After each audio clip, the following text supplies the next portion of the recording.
Welcome everybody to what promises to be a fascinating conversation today. It is my pleasure to chair this very relevant webinar on unlocking corruption, frontline perspectives on locally led solutions.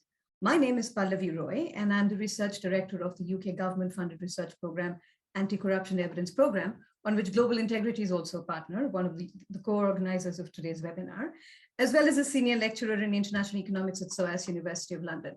What is truly exciting for me today is that while we may come from across geographies and across time zones, we're all in a way kindred, interested in this very vexing issue of corruption and how to make it go away. But why are we so concerned about corruption? Now that question has been answered quite robustly because we know it eats away at a state's governance capabilities. But while we know enough about corruption and its consequences, do we really have a handle on what makes for successful anti-corruption? Certainly not as much as we'd like to, and this is something that we'd like to grapple with today. One would imagine enough has been said, enough has been done, enough certainly has been said, and some solutions have worked, some not. But the consensus is not quite enough has been done. And there are some strong reasons why. Corruption is complex. It is very dangerous to generalize corruption across the board. All of us have faced corruption across our working lives, in our lives as research professionals, public policy people, in very different ways. We've interacted with corruption differently. It manifests itself very differently. It doesn't easily give to generalizations. It is also usually a problem of effective enforcement, even in the presence of very robust rules and regulations.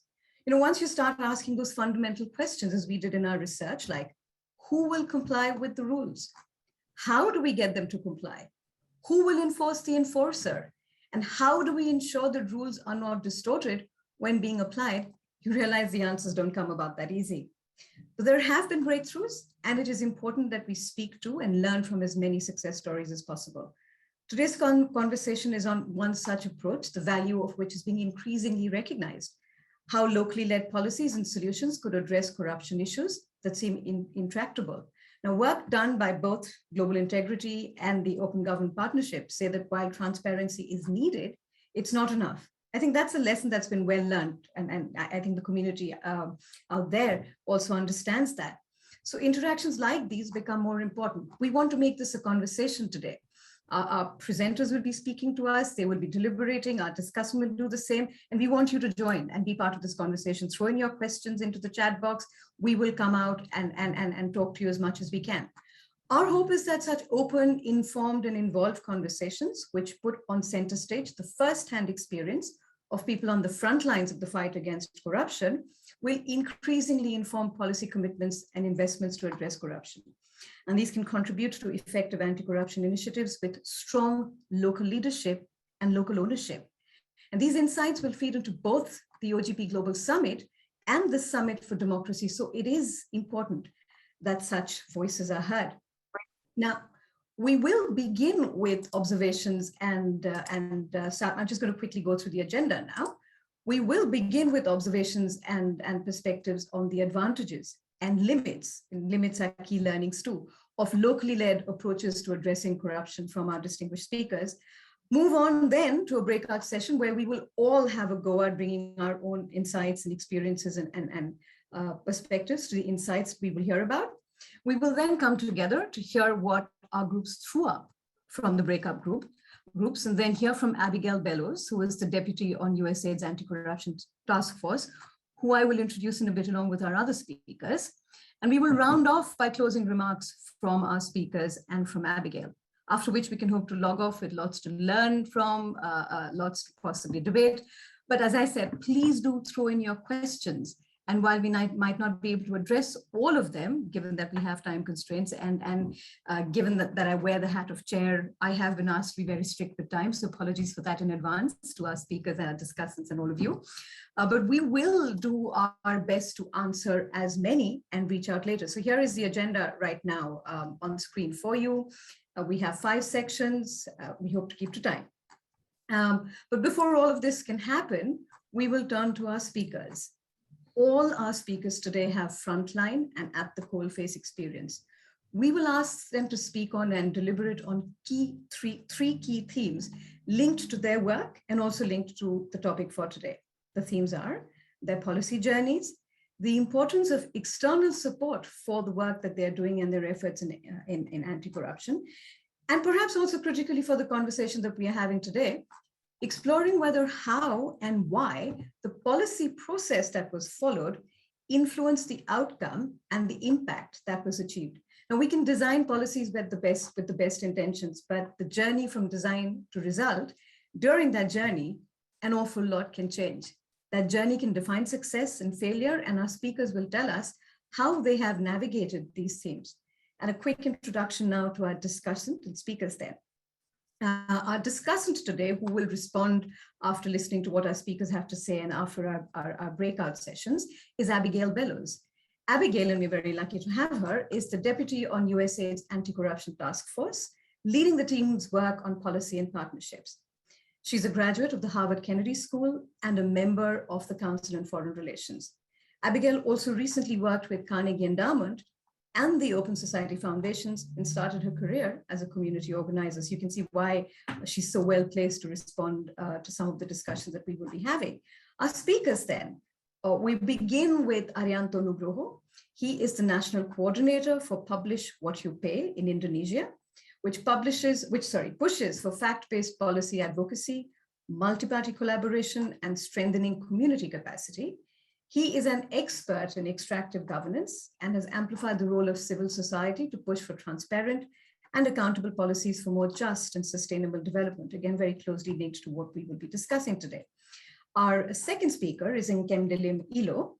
She is the CEO of Public and Private Development Center in Nigeria, a non-governmental organization with a thematic focus on public procurement and contracting.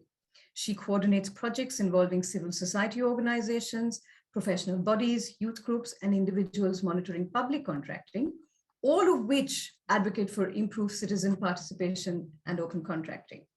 Rafael Fuentes is the Director General of Public Procurement. He'll be our third speaker, Panama, with expertise in public and private sectors. Rafael is the former Director of Policy and Procurement for the government and has worked as a procurement specialist consultant at the World Bank and the Inter-American Development Bank, helping to modernize public procurement systems. So you can see we have a very impressive lineup. So therefore, get involved, get engaged, start the conversation. One quick bit of housekeeping before we start. Despite being chair, I am unable to hand out undue favors given the very sensitive nature of the topic that we are discussing today. So apologies for the strict timekeeping here. And over to you, Arianto, Nkendelim, and Rafael. All yours. Arianto.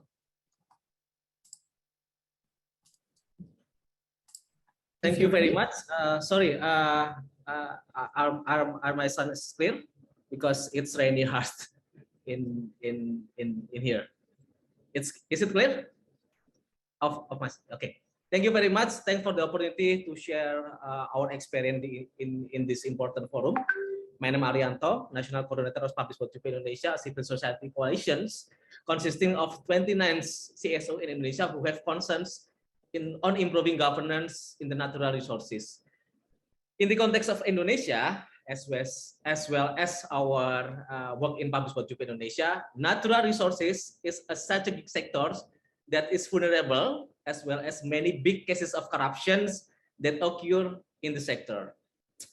Natural resources sector is a sector that is quite perfect in how corruption works systemically, from upstream to downstream, from the problem of licensing until the next illicit financial flow in the revenue stream, involving many actors, including the high profile.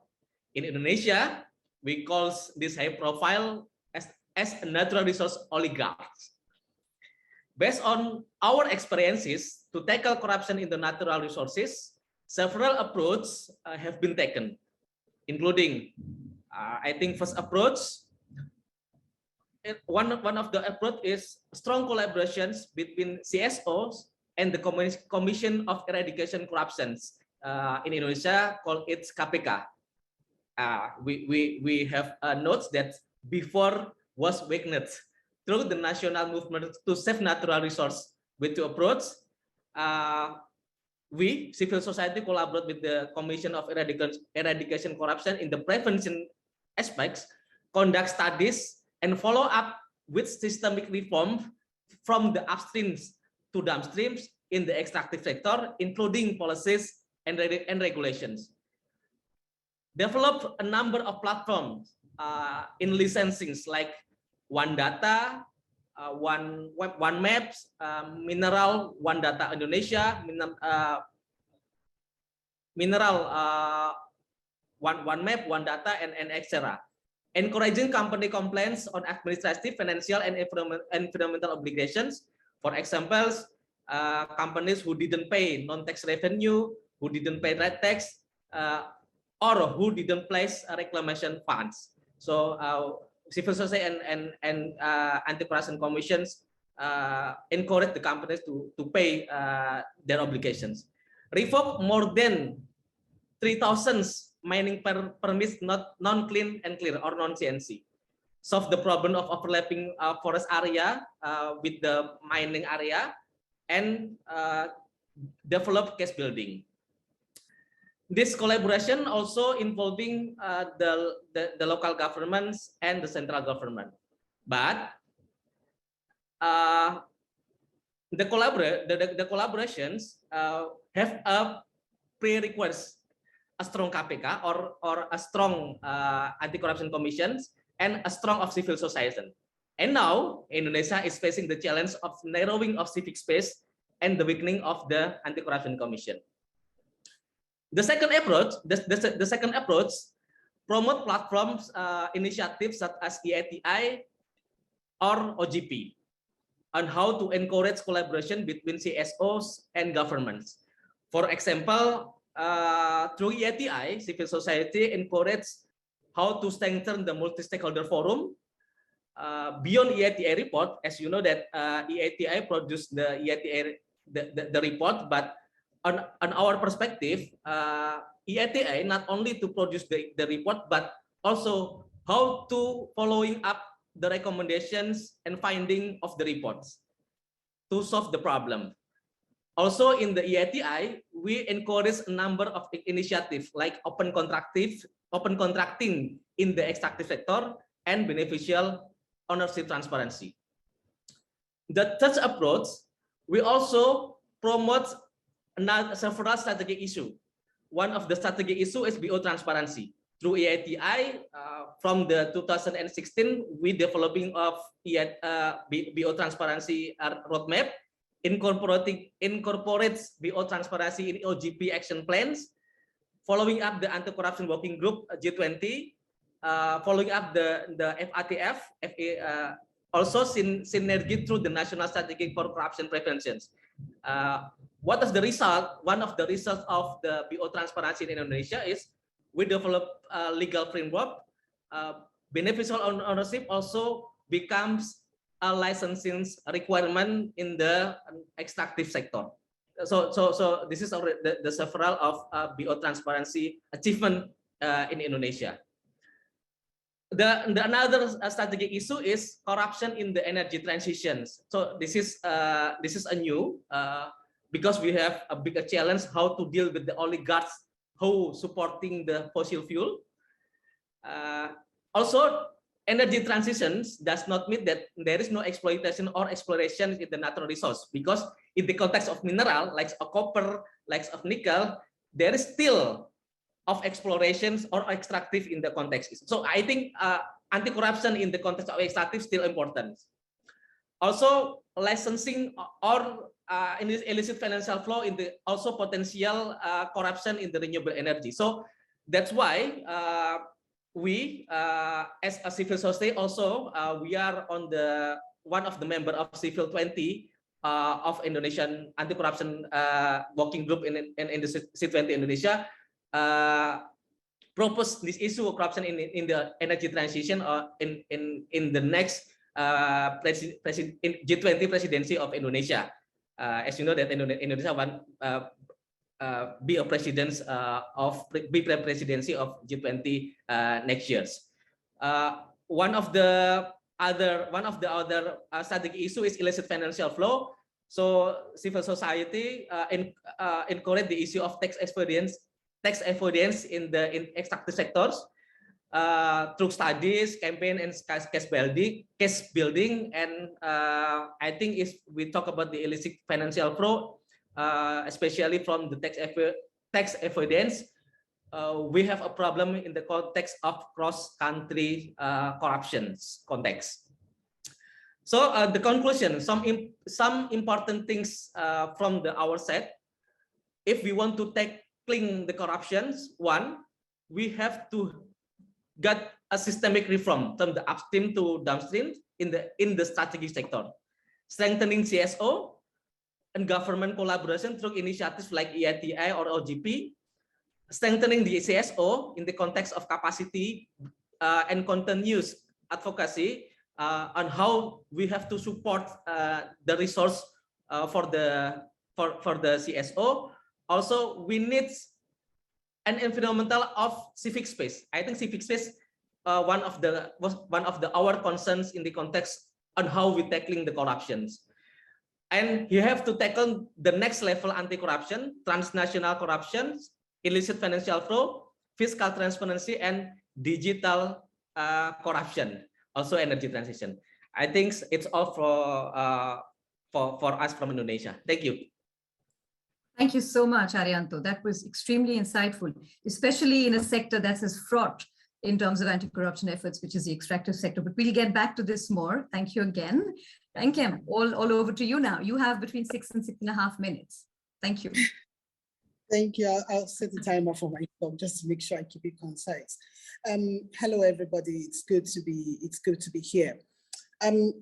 I am based in Nigeria, and the work we do is around public procurement and contracting, and how do we plug the leakages in the public procurement and contracting space, especially given its implication for service delivery. And a huge part of that work was originally centered around monitoring public procurement, right?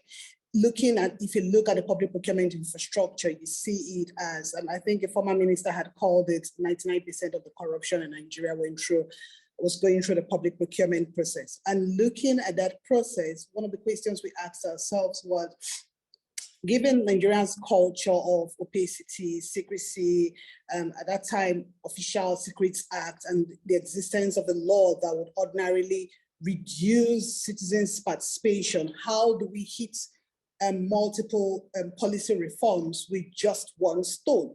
So how do we improve access to information? How do we encourage citizens' engagement and public participation? How do we have more contract transparency and disclosure mechanisms? And that was what gave birth to the work we were doing. In understanding what policy would work, in understanding what process would work for that, we had started speaking to a couple of stakeholders. We started speaking to donor agencies that we at the time developing a standard, an open contracting data standard in an incubation form. But again, taking what is defined as best practice, or taking what is defined at a global level to an in-country work, we needed to understand, or we needed to localize it, take it and say, we have done the test, we have piloted it, we are able to say, or beat our chest and say, this is workable, this is something government could do. And for us to be able to make that kind of assertion, we had to use it, we had to work with it. So taking all of the data sets we had worked with, we started imputing it, cleaning it up, seeing, is this something that is workable? Would it conform to the Nigerian standard? Is it something that people could relate with? Is it something that could stakeholders could work with? So once that understanding had happened, again, if you look at the Nigerian political space, you would understand that no reform goes through without some sort of collaboration. It's not something that civil society alone can do, or the private sector involvement. You have to have a collaboration across civil society, across private sector, across professional bodies, across the government system itself. So again, one of the learnings from that was that government doesn't have to be the institution you're trying to work with. It could be a political or an ally that is not necessarily in that sector, but will some sort of power, some sort of supervisory role. And that was very important for us in the design phase. So we had to do a lot of conversations with several government stakeholders. We had to do a lot of conversations with several civil society organizations that had ears of government officers. So that led to us designing, testing, taking it from what we would call a basic Excel sheet to a database or a portal that people could visualize and see. Again, that was some sort of learning that came through. We had to tweak the design to look at what people would want to see. So again, not everyone is comfortable using something like an Excel sheet. Not everyone is comfortable using raw data sets. So that was some of the learnings that came from the journey or the design conversation. But looking back now, when we ask ourselves, with the open contracting data standards, we were able to create Budeshi, we were able to push for the inclusion in the OGP process as the National Action Plan 1, and of course, National Action Plan 2. Given the importance, we had to stip it in all of those policies. So say, this is beyond the civil society, this is beyond one organization, but it becomes a system-wide reform process. Given all of that, we had to ask, and of course led to the Locopo platform. I can't not say the Locopo platform, the government platform that currently exists. But one of the things we asked ourselves, and this is 5 years down the line, and I'm asking myself, have we made some sort of impact? Have we gained any traction in the policy reform that currently exists? It's a yes or no response, in the sense that it's everywhere. It's been included in incentives. It's gone beyond federal to subnational. But as a civil society organization, we like to think ambitiously. We like to think big. We like to be able to conquer all the insurmountables. But realistically speaking, that's not where we are right now, 5 years down the line. And there are all of those intricacies that come with political will, change of government, change in government priorities, change in government approach, or the initial verb and then it dies down. So that's something that was important to note. Another important thing to note also is the importance of external stakeholders in this process. Again, you're taking a technicality or a technical framework. It was important to work with multiple stakeholders that either had the ears of government, they are powerful, or they just bring their technical competence to helping to develop that kind of reform, the thinking that goes behind the reform, and the user face for that. That's my timer. So I think I would stop there. Thank you very much. Thank you, Nkem. That was absolutely heroic, saying so much about a country as fascinating and complex as Nigeria and the work that you're doing. And as you correctly said, there is a perception that Nigeria has relatively weak rule of law, but it is an incredibly vibrant civil society space, and there is a lot of space for collaboration too, and you highlighted that brilliantly. Thank you again. Rafael, over to you, and you'll have to match Nkem's and Arianto's attempts at keeping to time too. Thank you very much. Hello, Avi. This is Alan. Let me just jump in a second. So we are going to be kind of live translating from Rafael's comments. I'm not sure whether Pepe is on, whether Pepe Garcia is on and able to help out in that regard. If not, we have a backup, which is Veronica from the Global Integrity team, who is also ready to do that. Pepe, are you on and able to do this, or shall we? Yes, Alan. Sure, thanks. Very good. So just give us a thumbs up. Yeah. Yeah. So great. Thank you, Pepe, and over to you, Rafael. Thank you. Ok, muchas gracias. En el sentido de Panamá, para combatir contra la corrupción, nos hemos enfocado en mejorar el sistema de las microcompras. Well, in Panama, to fight corruption, we focused on improving the procurement and small procurement. Estas no permitían una libre participación, limitaban el acceso a la información. These were not as competitive and had limited access to information. Lo que conllevaba a una participación sesgada de proveedores. So this resulted in a biased participation of providers or vendors. Buscar una solución a este problema se incrementó al momento de llegar la pandemia. And when the pandemic hit this was even more a necessity to fix this. ya que la misma obstaculizó más la forma de adquisición del Estado.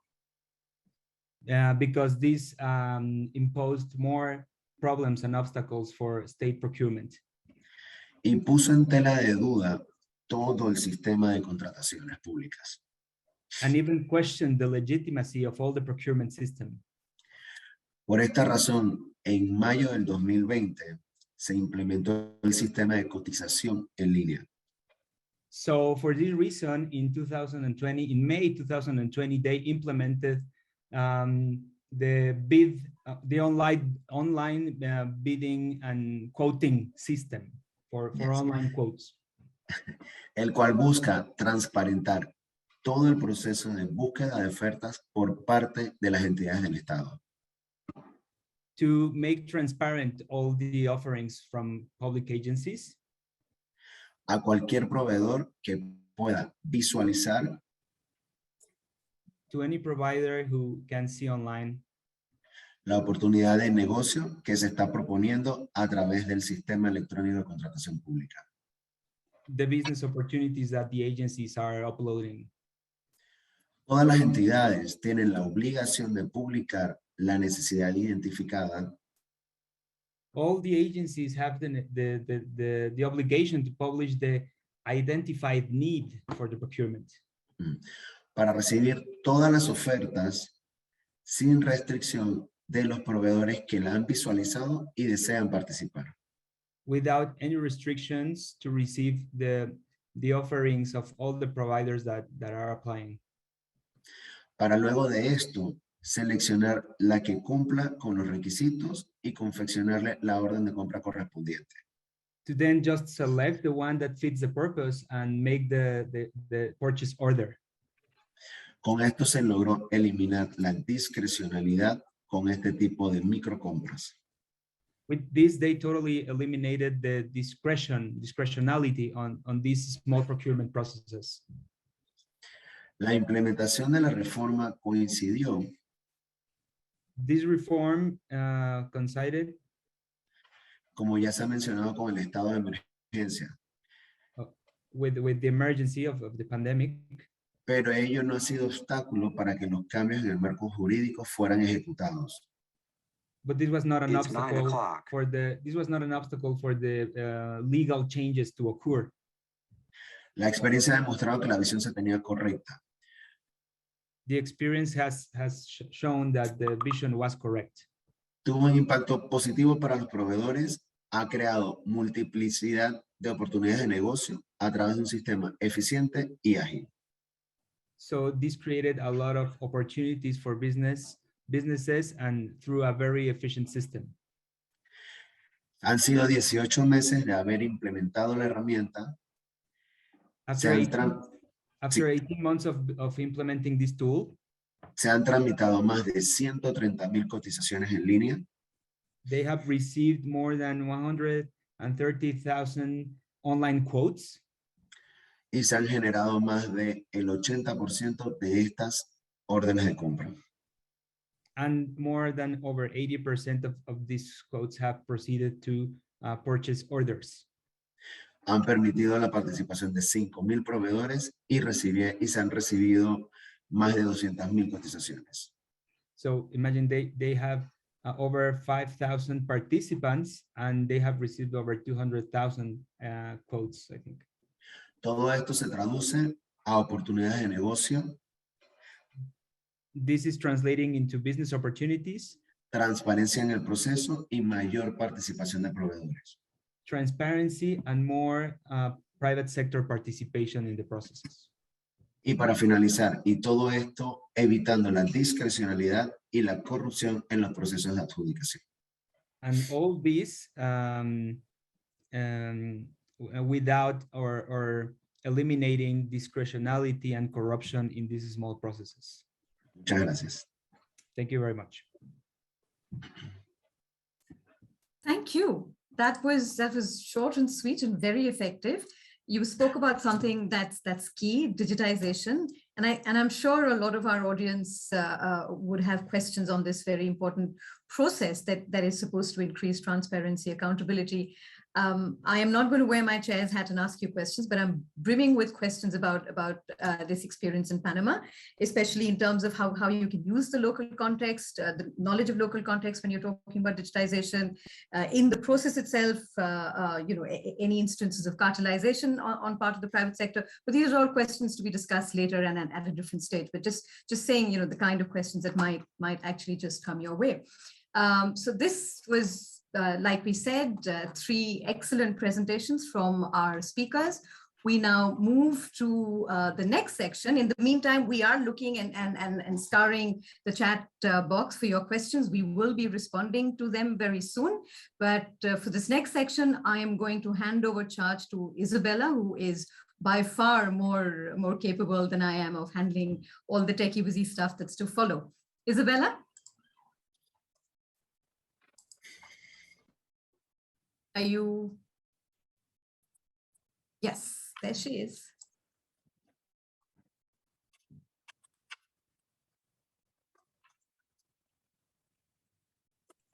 Hi, can everybody hear me? We are on 2 screens. So we're going to move to small groups. You'll be assigned to a breakout group with a facilitator.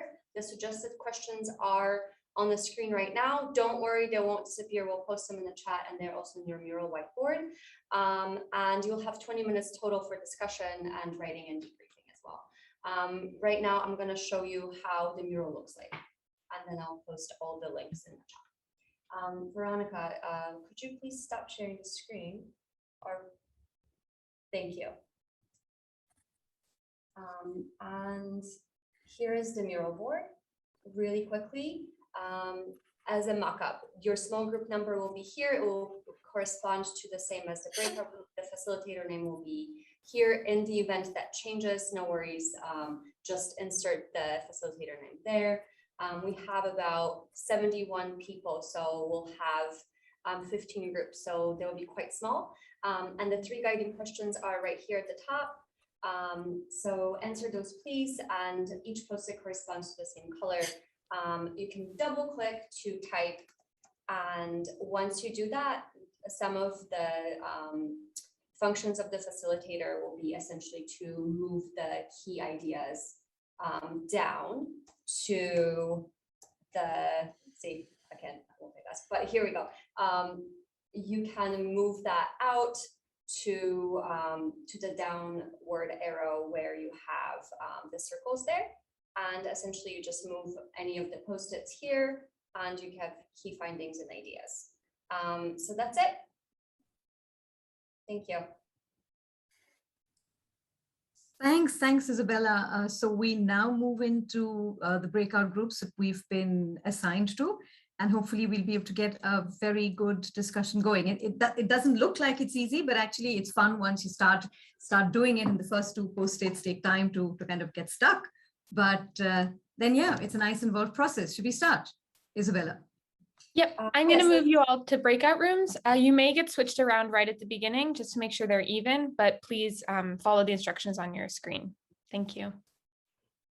Everyone, here we go.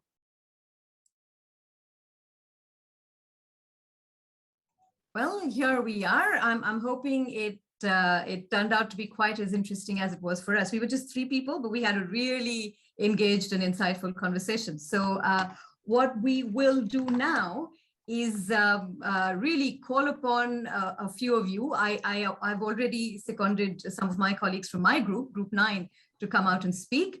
Well, I can see a lot of interesting names here, but first, Garth, you're already, pinned and spotlighted to speak. I'll pull out a few names. There was also Ahmed, but Ahmed and I said Garth would be presenting. Who else would like to present? Ide, have I got your name right? Because you had some really interesting questions on chat, and we'll come back to those. But I'm wondering whether you'd like to do some quick encapsulation of points. Would that be all right with you? That would be fantastic. I'm happy to do that. Thank you very much. I'm sorry if I didn't get your name right. Donald, it's Donald. Donald, it just says D-O. So blame Zoom for that. Thank you, Donald. So great. So we've got Donald, we've got Garth. Ifeoma, can I pull you up? Maybe not. Yeah. If Yes. Perfect. If you mind, and maybe just two more here. Let's see, who do we have? Courtney, are you sort of volunteering, right? And we'll have one more. Kathy, would you? Yeah. Okay. Is that a yes or is that a pained expression? Yes, except I only joined the last minute and a half. I was in a group on my own, so I'm not sure I'm a very good representative. Okay. Anybody from Kathy's group? I don't know. Leila, would you like to say a few things? I don't think I was in Kathy's group. I was in group 10. All right. Okay. So James, what about James? There's a suggestion that it might be that James Cohen might like to say something, and then we can roll. James, is that putting you on the spot? I can. We'll take that as a yes. Thank you. We're all friends. We're among friends. Most of us know our faces, know our names, or we've got to know each other, through the little sticky notes. So here goes. Garth, maybe you want to go first. Really strict timing, 1 minute. Like seriously, 1 minute. Thank you. Okay, here we go. So yeah, it was great meeting Ahmad. This is the way connections are made. We're gonna work together. I'm USAID. I was the team lead for anti-corruption in Ukraine for 4 years. Ahmad's USAID in Indonesia anti-corruption. So two big powerhouses of both anti-corruption and anti-corruption. We had 2 points I wanted to highlight. One was on the government's focus of prevention of corruption, whereas what the people want to see is enforcement of corruption. And then all the nuances of how you enforce, and does enforcement work? What should be the priority of a government? Working on the prevention, the soft stuff, the digitization, all that prevention, or do you really want to go out and cut down a weed just to have another weed grow up? Anyway, that was one part. And the other part was the local versus sort of outside support for anti-corruption efforts. In Ukraine, when I was there, anti-corruption activists started being labeled as sort of tools of the West, that they're not patriots. They're always criticizing us. So you really need anti-corruption to be local. It needs to be grassroots. You need to feel that people are responding to their needs. But at the same time, corruption is a transnational force. You can't just deal with it in your community or even in your own country. It's interconnected. So how do you balance that? It has to be grassroots. People need to feel they're answering their problems, where the root causes and some of the answers are transnational and international. So those were the 2 points we pulled out of our quick conversation. And thank you, Pallavi, for your facilitation. Thank you, Gar. Thank you very much. Now, the reason why I'm mindful of time, one of our colleagues in the group, Ahmed, it's 11 o'clock for him, 11 p.m. that is. So therefore mindful of time and chipping ahead. It's really nice of him to still stick around. Donald, you're on next and you have a minute. Thank you. Thank you very much. In my group, there was Theo, there was Derek, and myself and a number of other people. I can't remember all the names, but these are contributions from all of us. We tackled the second question in particular, and we were interested in the question of reformers. What do they look like? What do they sound like? How do they make those changes, those reform changes possible? And I think Theo, based on his broad experience with OGPs, centered on that the success rate is dramatically improved where there's a local champion. A local champion is someone who understands the reform process and takes the lead in the reform process. But I think also critical to Theo's experience and his contribution was the part of the additional external support, where from the grassroots. I think that also chimes in quite neatly with what the point Gareth was making, where there's broad-based support in terms of the larger community that also serves to make sure that not only that reforms happen, but that they stick as well. Wow, that was super short and efficient. Thank you so much, Donald. We've got Ifeoma next. Over to you. Hi, perfect, thank you.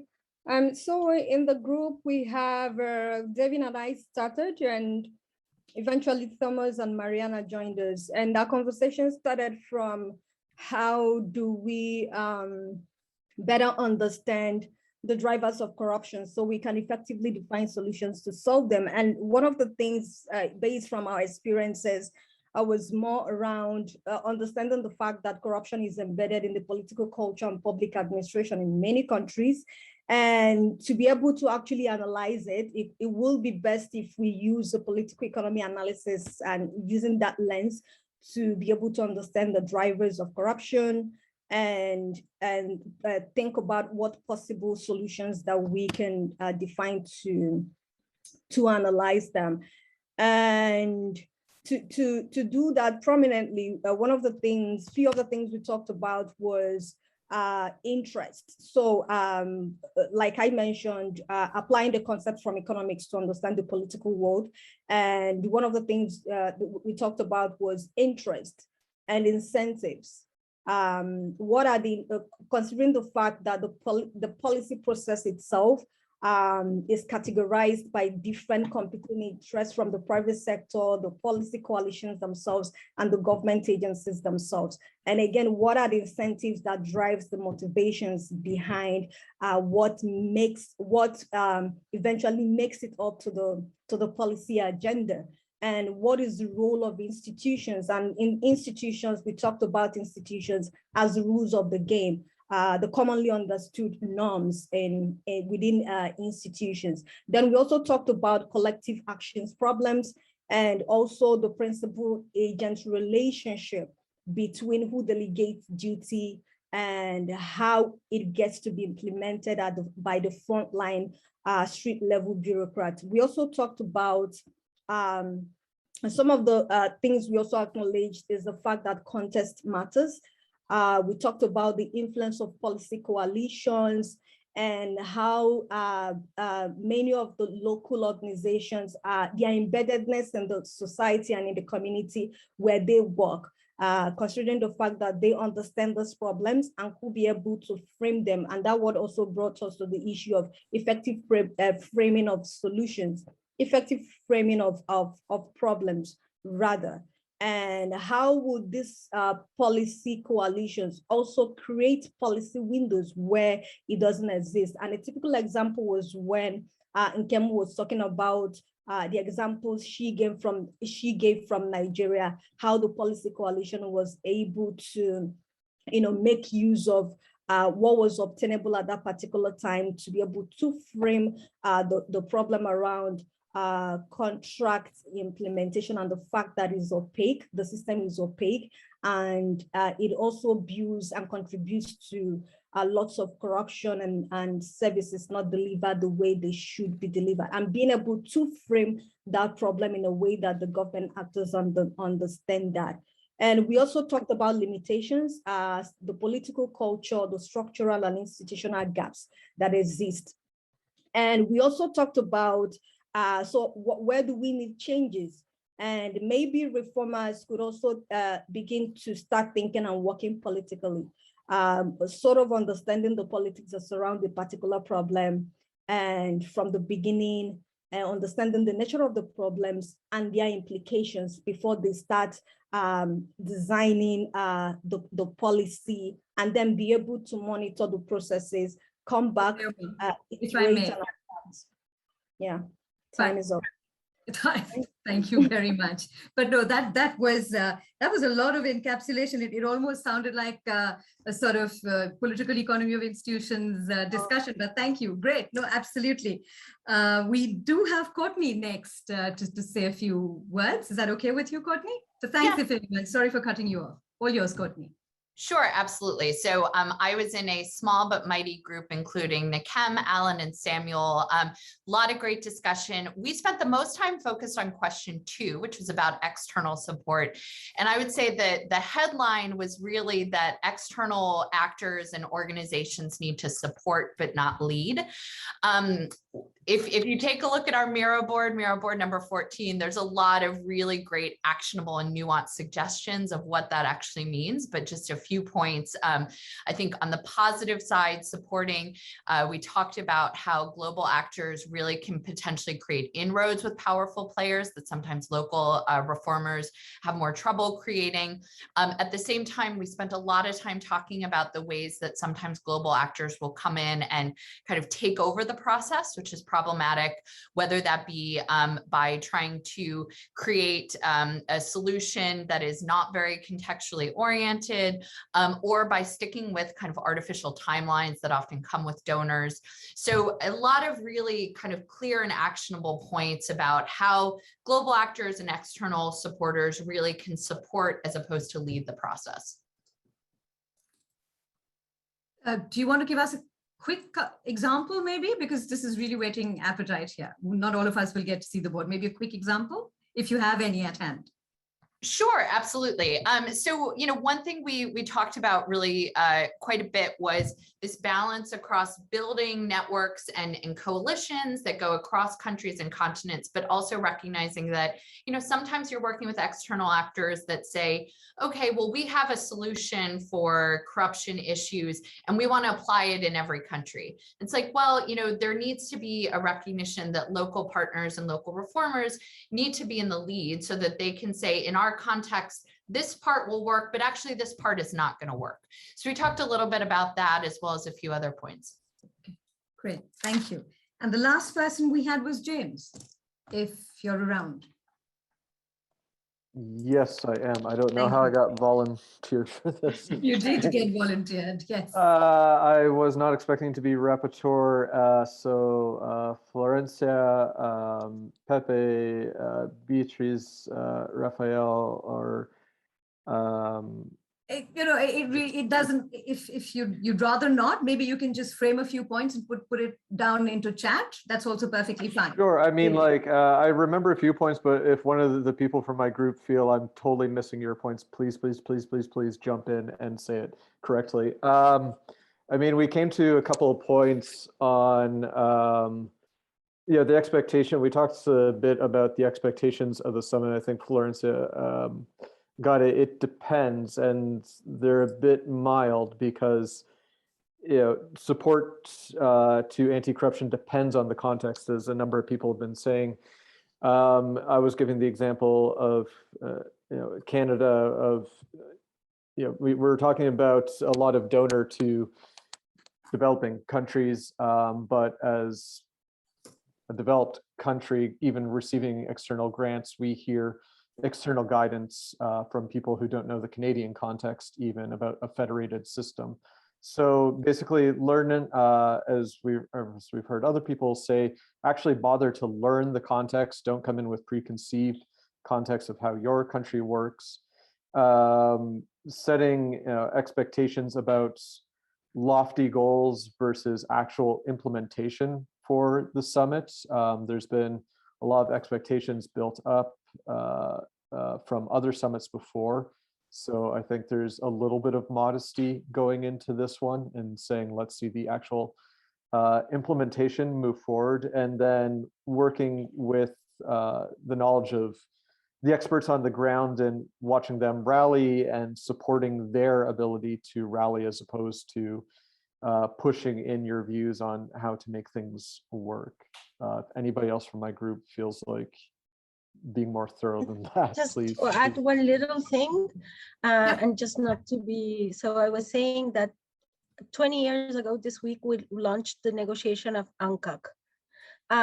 If you had told me at that time that I would see 20 years later Mexican students that are trying to defend academic liberty in their university reciting what a conflict of interest looks like to the authorities, I think no one would have bought it. I do think that there is this time horizon thing that we need to manage in terms of expectations and the work that happens visibly, and a lot of the work that happens because things crawl, right, in bureaucracies and in civil society, and how we support both of those and not overlook. I think that's an important point to bear in mind.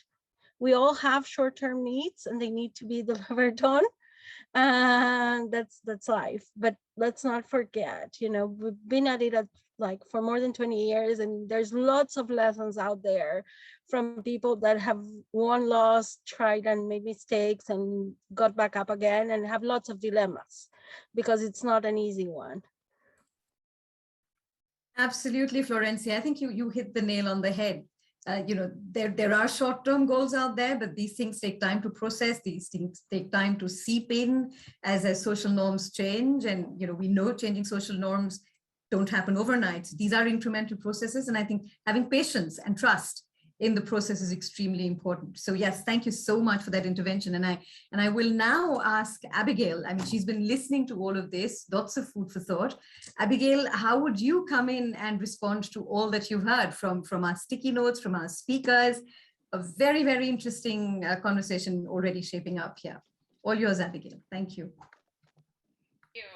Thank you all.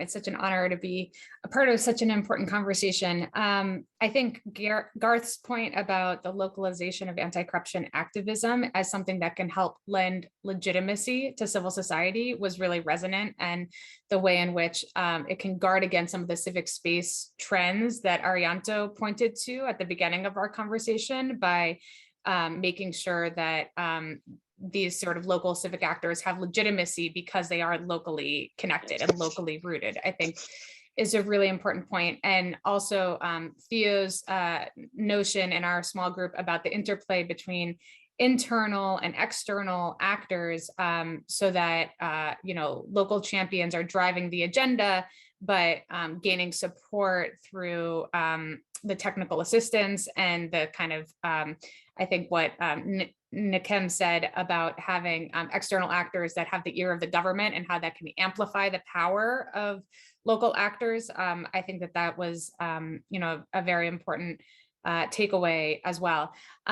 So I'll just share a couple additional thoughts from USAID's perspective, and I'm very glad to be joined by a couple other USAID colleagues here today. So I'll share a little bit about how we're thinking about localization in the context of anti-corruption, why we see it as so important, but also what some of the limits might be of just purely a local approach. And then a bit about how we are hoping to move out on elevating the voices of local actors in the context of anti-corruption. And I will keep an eye on the time, but feel free to jump in if you need me to wrap sooner.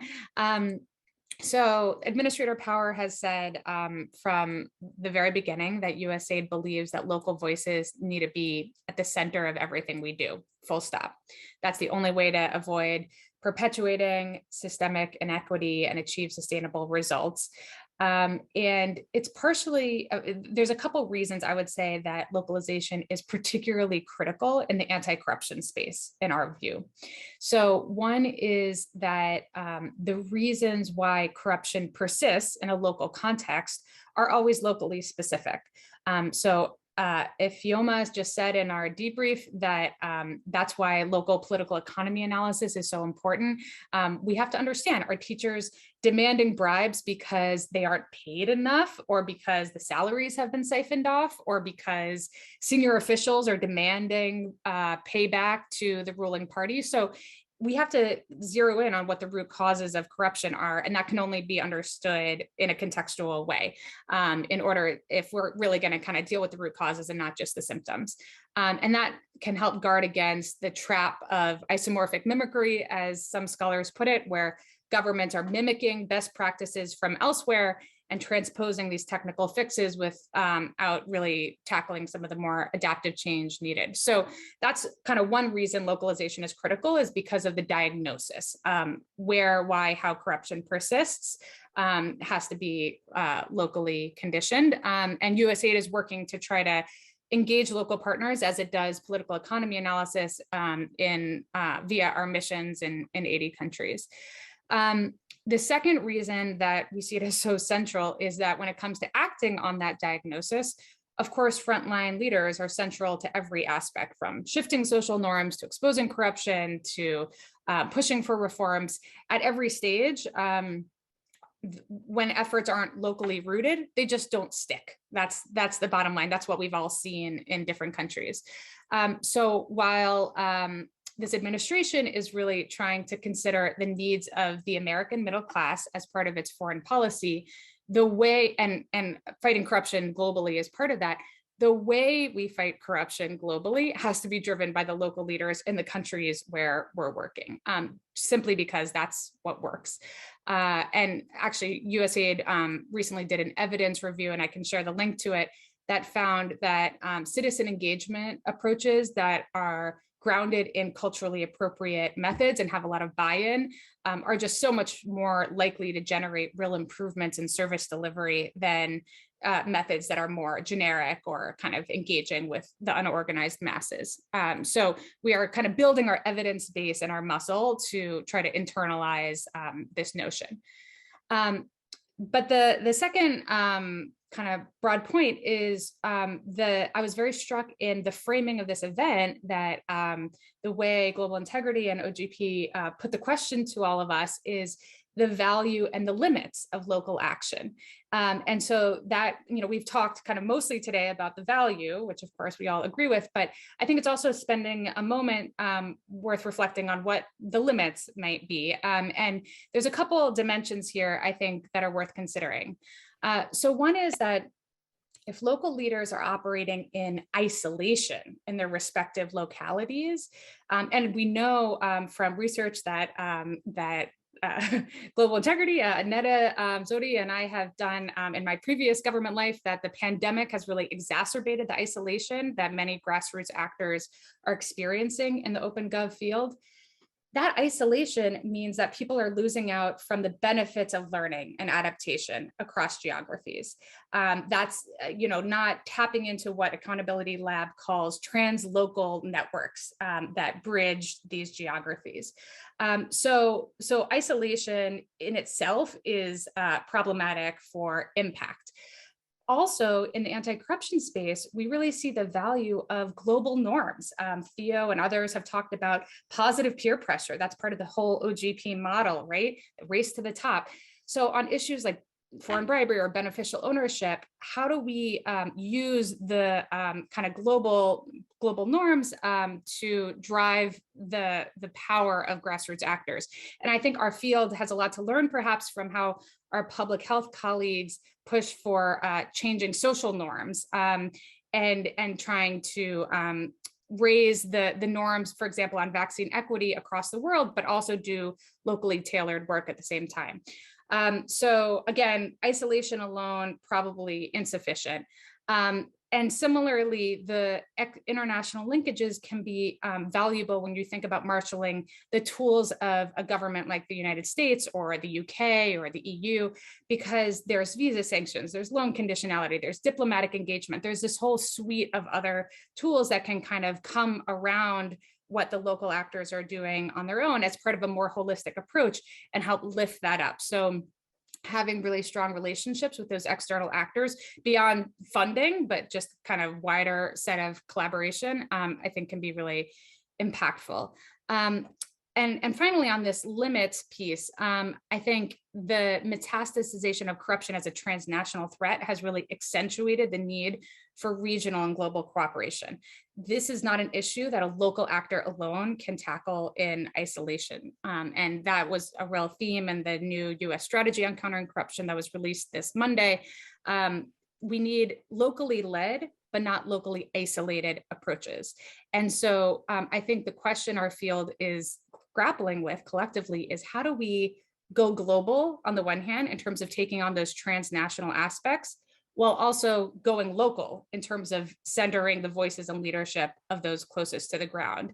And I think the sort of examples that transnational investigative journalist partnerships that we saw in the Pandora Papers and elsewhere are really an inspiring model of how you can use an international structure to empower and elevate the voices of those closest to the ground.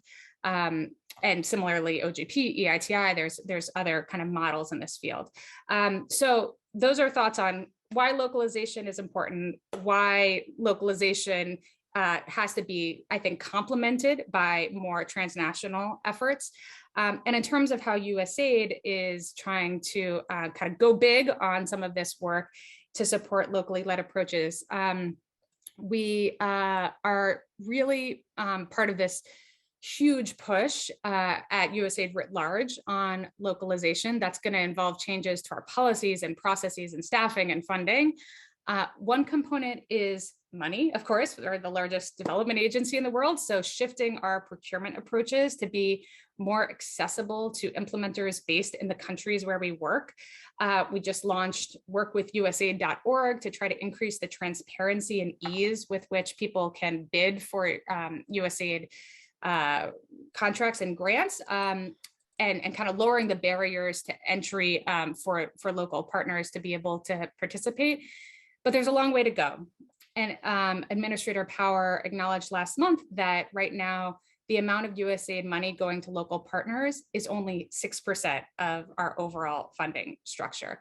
But she committed to providing in the next 4 years, a quarter of our local funding directly to local partners, which is going to require a huge lift within this big bureaucracy, and one that we are going to need all of your collective wisdom and insight and solidarity in achieving. But there's a ton of kind of motivation, I would say, within the agency to do so.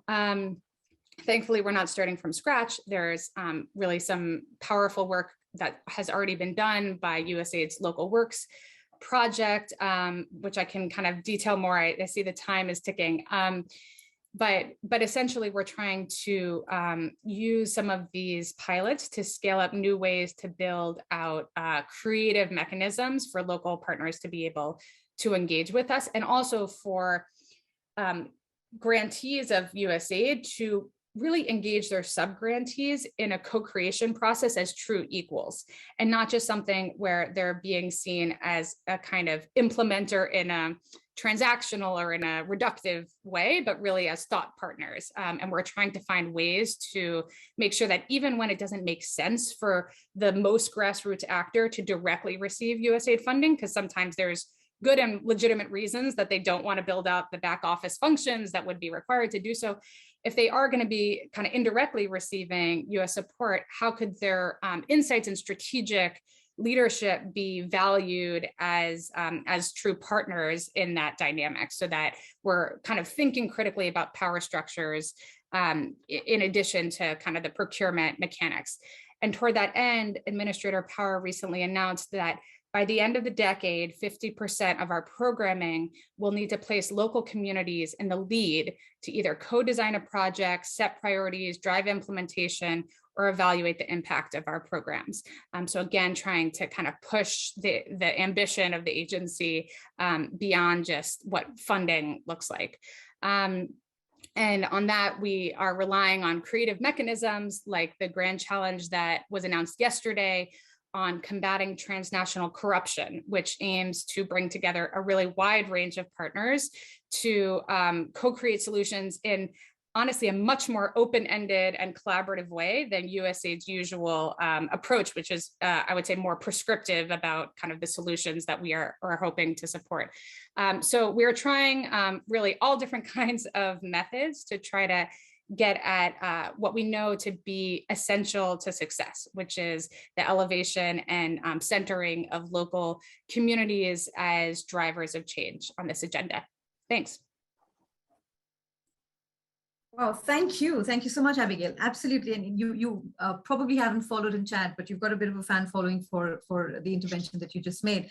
Yenuke, Efeyoma, Isabella, they were all very, very enthusiastic about, you setting up the tension. And I think, you said it for everybody here, setting up the tension between the need for both global as well engagement, but therefore, and local ownership and local credibility. And absolutely right about that.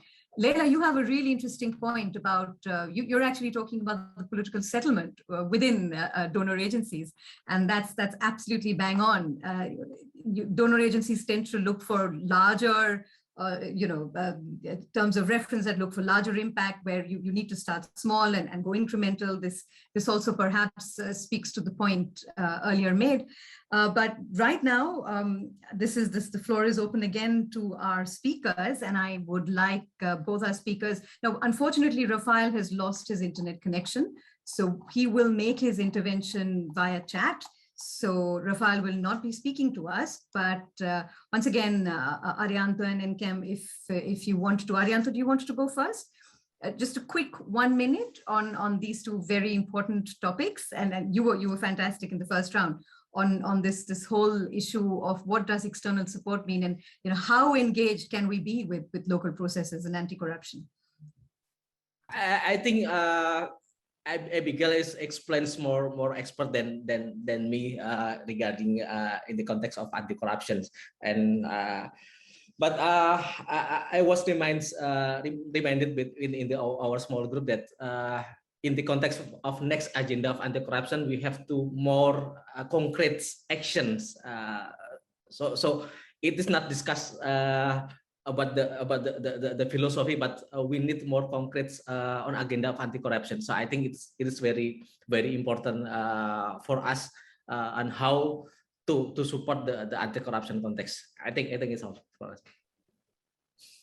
Thank you. Nkem, over to you now. Yeah, I think I would also rely on Abigail. I think because it's localizing the reform agenda and supporting that localization of the reform agenda while also looking to the external incompetence that could be brought to the table. That's one. And something I also mentioned in the group, when we look at next steps, right?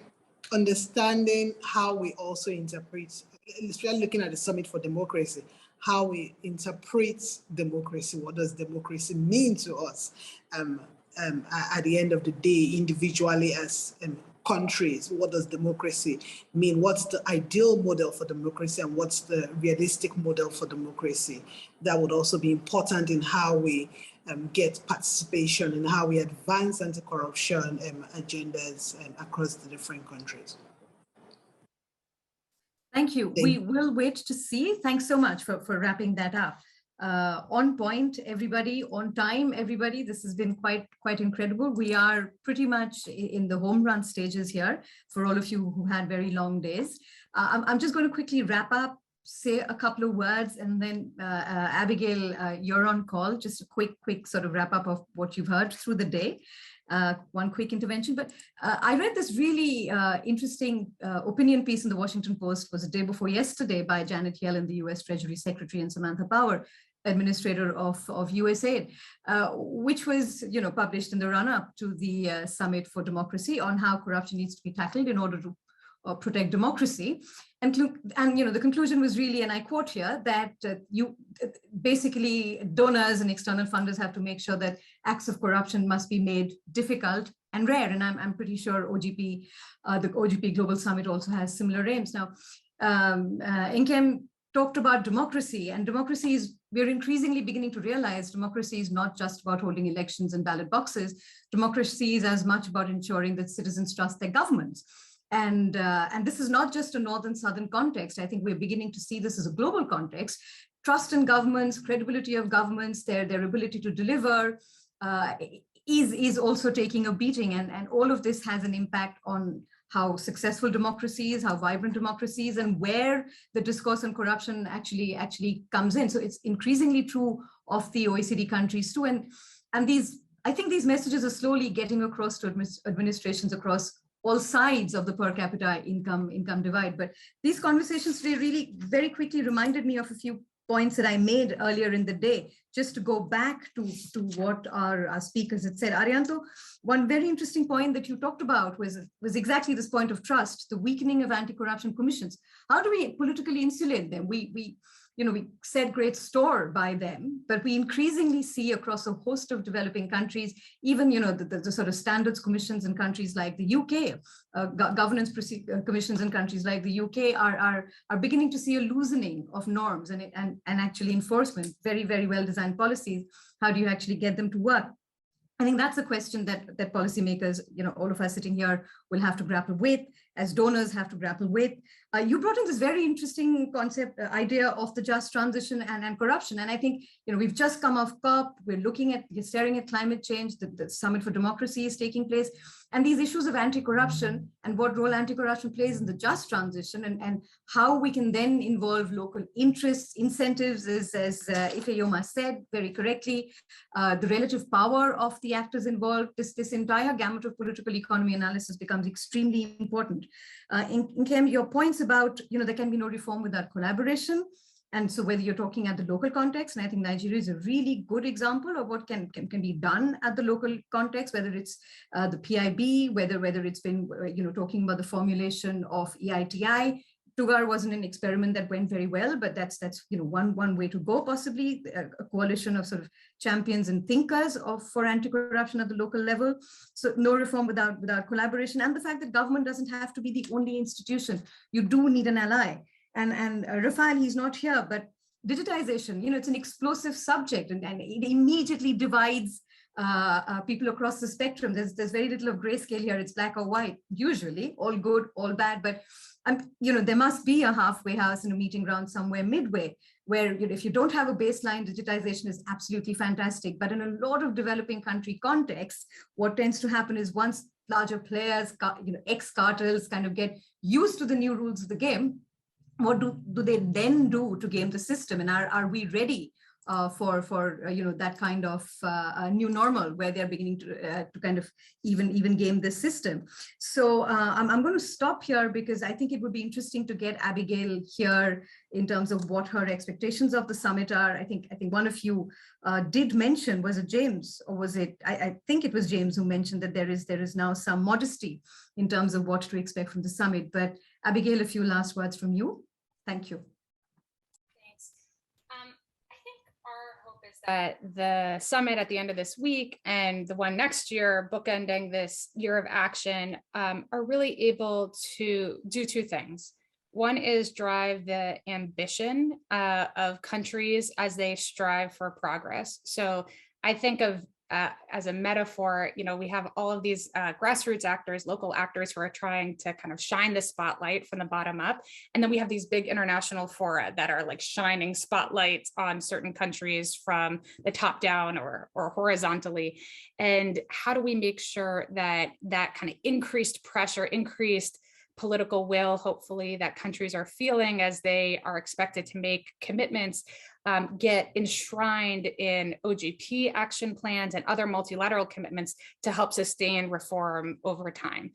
So that's one component. And then the other component is, as countries are primed to start implementing, because that's really what matters, not the commitments, but the implementation, how can they use that global network, both across government and across civil society, to increase the odds that the reforms actually deliver? That's what matters, right? So that they actually can demonstrate impact for citizens, and leverage the lessons that are being learned between different countries, so that partnerships like OGP can help amplify that kind of peer learning and other mechanisms, and make sure that the kind of locally led approaches don't end up devolving into locally isolated approaches, but that we can all join together to take on what is an increasingly transnational issue.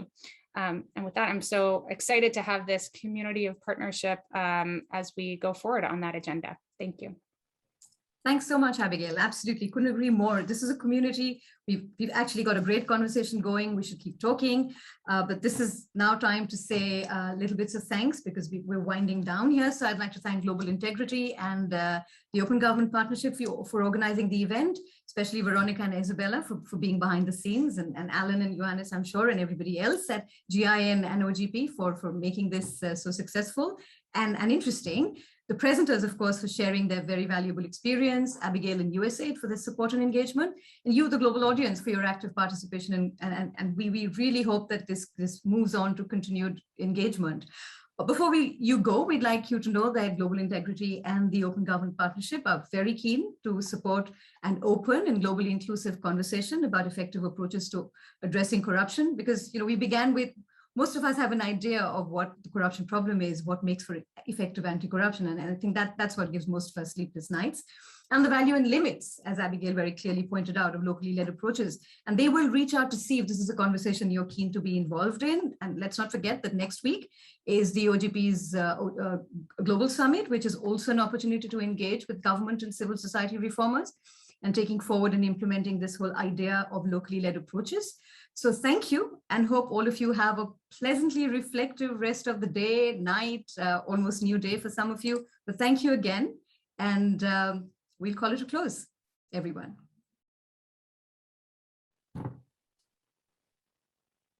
Bye, everyone. Great to meet you all. Have a great evening, afternoon, morning, wherever you may be. Bye-bye. Thanks to the facilitator. That was great. Awesome. Thank you so much, everybody. Bye. Thank you. We'll be in touch. Take care.